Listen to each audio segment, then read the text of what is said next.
Imagina esto. Estás con unos amigos y alguien menciona algo de política. De pronto el ambiente cambia. Todos parecen estar de acuerdo, menos tú. Quieres decir algo contrario a su opinión, pero algo dentro de ti se detiene. Sientes que no vale la pena discutir y que vas a ser juzgado o rechazado. Entonces asientes, te callas y te unes al discurso. En ese momento, sin darte cuenta, la masa te absorbió. ¿Por qué actuamos diferente cuando estamos en grupo? ¿Qué hace que personas que en teoría son racionales obedezcan sin pensar o acepten atrocidades simplemente porque el resto lo acepta? Bien, ante estas preguntas, Le Bon dio una respuesta clara y contundente.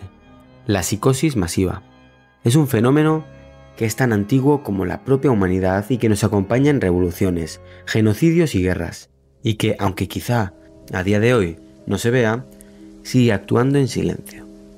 Por ello, hoy en Inspira Historia analizaremos cómo la sociedad puede volverse mentalmente enferma sin que nadie lo note. Psicosis masiva. Lo primero que hay que entender es qué es la psicosis masiva. Para ello, observaremos en una de las obras más importantes de la psicología social. El individuo, sumido en una multitud, desciende varios peldaños en la escala de la civilización. En la masa, el hombre se vuelve anónimo, suprimido por el inconsciente colectivo. La psicología de masas, formulada por el francés Gustave Le Bon, a finales del siglo XIX, sostiene que cuando los individuos se agrupan en multitudes, su mente individual desaparece. En su lugar, emerge una mente colectiva, emocional, irracional y fácilmente influenciable. El individuo en la masa pierde el sentido de responsabilidad, se deja llevar por emociones extremas y se vuelve sugestionable y obediente. Le Bon lo llamaba una forma de hipnosis social, de no ver la realidad. Este fenómeno se puede ver en varios momentos de la historia, en revoluciones como la estadounidense o la francesa, donde se movilizaron a las masas con ideales, con símbolos y con enemigos comunes. La exaltación colectiva los llevó a derribar imperios, pero también a crear nuevas violencias. En la caza de brujas, donde entre los siglos XV y XVIII miles de personas, entre su mayoría mujeres, fueron acusadas, torturadas y ejecutadas por supuestos pactos con el diablo, por brujería o herejía. Estas persecuciones ocurrieron en muchos países de Europa y también en América del Norte. No eran casos aislados, eran fenómenos masivos, alimentados por el miedo colectivo, por la religión, por el poder político e incluso por la ignorancia. Y casos más conocidos como el de los ascensos de los diversos totalitarismos en el siglo XX. Millones de personas apoyaron regímenes que destruyeron sus libertades solo porque se vieron envueltos en una ola emocional de unidad, de miedo y de promesas. Para Le Bon, la masa no razona, siente. Y no importa si esa emoción colectiva se llama libertad, justicia, miedo o venganza. Una vez desatada, no distingue el límite entre lo noble y lo brutal. Para entender por qué Gustave Le Bon escribió Psicología de las masas, hay que situarse en el corazón de la Europa del siglo XIX, una época agitada, inestable y profundamente transformadora. Le Bon y el mundo de las revoluciones. Gustave Le Bon nació en 1841. Fue un médico, sociólogo y psicólogo social francés. Vivió en un mundo en constante cambio. Revoluciones políticas, avances científicos y el ascenso de nuevas ideologías. A lo largo de su vida, fue testigo de la Comuna de París, que fue una de las rebeliones populares que terminó en masacre. El colapso del imperio de Napoleón III, la expansión del socialismo y del nacionalismo en Europa y el creciente poder de las masas urbanas en la política. Dicho de otra forma, el viejo mundo basado en reyes y élites estaba muriendo y las multitudes empezaban a tomar el escenario.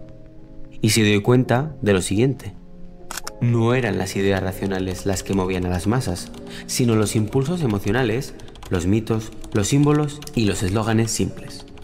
Con esto, en 1895 escribió su obra más influyente, Psicología de las masas. Esta obra propone un cambio de visión y de creencias. Sostiene que la mente del individuo cambia cuando forma parte de una multitud. Ya no piensa con lógica, sino que se fusiona con un alma colectiva, dominada por la emoción extrema, por la sugestión hipnótica y por el contagio mental. Es decir, la masa no razona, sino que únicamente siente, y por eso puede ser dirigida. Lo gracioso de todo esto es que esta obra iba con un espíritu de alerta, de advertencia, pero fue usada por dictadores tales como Mussolini o Hitler, quienes nutrieron parte de su crecimiento de esta obra. También, aunque menos conocido, se nutrió de esto Edward Bernays, padre de la propaganda moderna.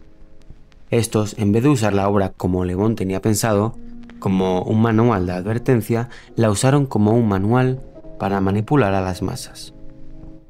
Pero, ¿cómo actúa exactamente esta masa? ¿Qué elementos permiten que una multitud deje atrás su juicio y abrace ideas extremas? Pues ahora analizaremos esto desde las 3 fuerzas que mueven la masa. Las fuerzas de la masa. ¿Por qué una persona racional puede actuar con violencia, con obediencia ciega o con fanatismo cuando se encuentra rodeado por miles de personas como él? Para Gustave Le Bon, esto no es una coincidencia, y vienen 3 fuerzas fundamentales que desintegran el pensamiento individual y dan paso a la mente colectiva. 1. La sugestión hipnótica. Le Bon compara a la masa con un estado de hipnosis colectiva. El individuo en masa cae en un estado de inconsciencia mental similar al del sonámbulo. Podemos observar que una idea repetida con fuerza emocional se convierte en verdad automáticamente. La lógica y el pensamiento crítico se apagan, dominando así los símbolos, los eslóganes y las imágenes. Esto se puede observar en la actualidad, donde una idea política que se repite miles y miles de veces sustituye debates complejos y racionales. Con esto, el sujeto no razona, sino que responde de forma condicionada. 2. Desindividualización. Aquí vemos que cuando alguien entra en una multitud, deja de sentirse responsable de sus actos. El anonimato diluye la culpa. Se siente parte de algo más grande y por tanto menos humano y menos racional.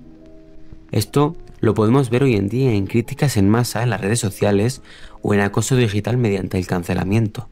Con esto, el individuo se convierte en un engranaje sin conciencia propia. 3. Contagio emocional. En esta última fuerza vemos cómo las emociones en una masa se propagan como un virus. El miedo, la rabia, la euforia y el odio, una vez que se prenden, arden sin control, convirtiéndose en un fuego que se propaga y que es más fuerte que cualquier argumento racional. Como resultado de esta fuerza, la persona que se infecta multiplica la intensidad de la causa. Hemos visto las 3 fuerzas por separado, pero ¿qué pasa cuando estas 3 fuerzas se combinan? El individuo desaparece psicológicamente, quedando a merced de lo que el colectivo haga. Y en este punto, como se ha visto durante la historia, cualquier cosa es posible, desde una revolución hasta un genocidio. Y podríamos pensar en que existiendo una masa se podría educar para que no se diera este efecto. Pero Le Bon no creía que esto pudiera ser posible. Él creía que solo podía ser controlada o canalizada por algo o alguien. Por lo que esto nos daría a pensar que es el fin y que al haber masa ya no hay nada que hacer en la sociedad, que siempre viviríamos enfermos. Pero como hemos visto, el pensamiento de Le Bon es bastante pesimista. Es importante tener en cuenta el contexto y claro, después de casi un siglo, esta concepción de no existir solución se ha ido modificando y variando. Por ello, en el siguiente bloque analizaremos, junto a las consecuencias de esta psicosis masiva, el posible despertar, las consecuencias de la psicosis masiva y su posible solución. Como hemos estado viendo, una sociedad atrapada en la psicosis de la masa no es simplemente una sociedad que esté manipulada, sino una sociedad que está enferma. Y esta enfermedad, como todas, tiene signos y síntomas que se pueden entender como consecuencias al virus de la psicosis. Las principales que vamos a ver son la anulación del individuo. Este síntoma se observa de forma directa en el individuo. Este individuo deja de pensar por sí mismo. No duda, no analiza y no reflexiona. Únicamente repite lo que la masa piensa Y entonces es cuando se cae en la falacia ad populum. La masa de gente con la que estoy vinculada piensa esto, por lo que mi argumento se sostiene en eso mismo. Un ejemplo claro y mundano podría ser este. Imagínate estar en un grupo de WhatsApp donde todos comparten la misma opinión política. Tú piensas distinto pero no dices nada. Sientes que si hablas te van a señalar, te van a excluir o te van a ridiculizar. Entonces te callas, asientes y dejas de pensar en voz alta. Eso también es psicosis colectiva y forma parte de la anulación del individuo, lo que lleva al fanatismo, a la intolerancia y peor todavía, al odio al que piensa diferente. La violencia. En este caso se observa en la acción de la masa. Para sustentar su pensamiento se buscan un contrario, un enemigo en común a quien culpan, castigan y eliminan. A veces es el extranjero, otras veces es el rico y otras el pobre, y así con todo lo que se encuentren. Todos buscan un enemigo en común que genere el mayor sentimiento de masa, aumentando así el odio y la violencia. Un caso actual podría ser el de una influencer acusada en redes sociales. En minutos su dirección se hace pública, recibe amenazas de muerte, es cancelada por marcas, amigos y seguidores. Nadie investiga y todos atacan. Este signo da y aporta odio, venganza, violencia y todo justificado por el bien del grupo. Automatización emocional. Finalmente, en este síntoma hablamos sobre las emociones dentro de la masa. Esta no tiene memoria, únicamente actúa de forma automática porque sí, sin pensar y sin ver el pasado. Únicamente se preocupa por un presente cíclico, constante, dominado por estímulos como si no existieran las consecuencias por las acciones. Se vive en un estado donde se alimenta lo emocional, hundiendo lo racional y crítico. Un claro ejemplo de esto es cuando entras a ver las noticias y cada noche hay un nuevo escándalo que te indigna. Corrupción, peleas políticas, crisis y confrontación. Pero todo cambia tan rápido que no te da tiempo a reflexionar ni a actuar sobre ello. Solo te da tiempo a reaccionar, cambiar de indignación día tras día. Como resultado de esto, la sociedad deja de aprender, al caer en los mismos errores siempre. Frente a todos los síntomas y ejemplos que hemos ido viendo, Le Bon no creía en una solución. Solo existe la posibilidad de dominar las masas. Pero hoy sabemos mucho más sobre la mente humana que hace un siglo, y esto nos ha ayudado para encontrar la respuesta frente a esta psicosis. Y esta respuesta se halla en el individuo, en despertar a la persona que se encuentra inmersa en la burbuja de la masa y que, como Le Bon pensaba, no se puede liberar. Para poder encontrar esa liberación del individuo hay varios caminos posibles. La enseñanza del pensamiento crítico y la educación emocional, que permitan identificar la manipulación, reconocer las emociones y resistir a la reacción impulsiva. Espacios de diálogo que permitan debatir sobre diferentes ideas sin eliminarlas o criticarlas.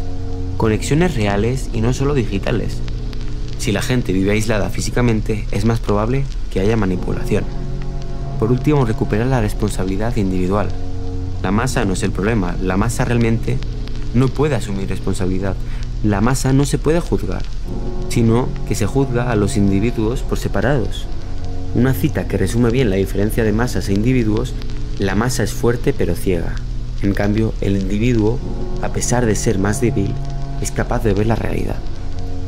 Y esto es crucial a día de hoy, ya que al tener todos voz, la visión de los individuos puede ser el camino para evitar los errores del pasado y de la masa. En el vídeo de hoy hemos visto qué es la psicosis de masas, quién formula este concepto y cuándo, de qué tres fuerzas se constituye la psicosis de masa, cómo este concepto de Le Bon se encuentra en nuestras vidas, cómo se puede identificar y, más importante aún, cómo podemos combatirlo y curarnos de esta extraña enfermedad que nos tiene infectados a la gran mayoría de la población. Espero que este vídeo te haya gustado y servido para poder entender a fondo uno de los verdaderos problemas de base que acompaña a la sociedad y que es tan importante conocerlo para poder entender mucho de los fenómenos del día a día. Y si es así, dale a like, suscríbete para no perderte ningún vídeo sobre psicología de masas, sobre psicología de individuos, de poder y demás, y comenta cualquier cosa que se te ocurra, ya sea sobre el vídeo, ya sea sobre alguna experiencia o algo a mejorar en el canal. Espero que pases una gran semana.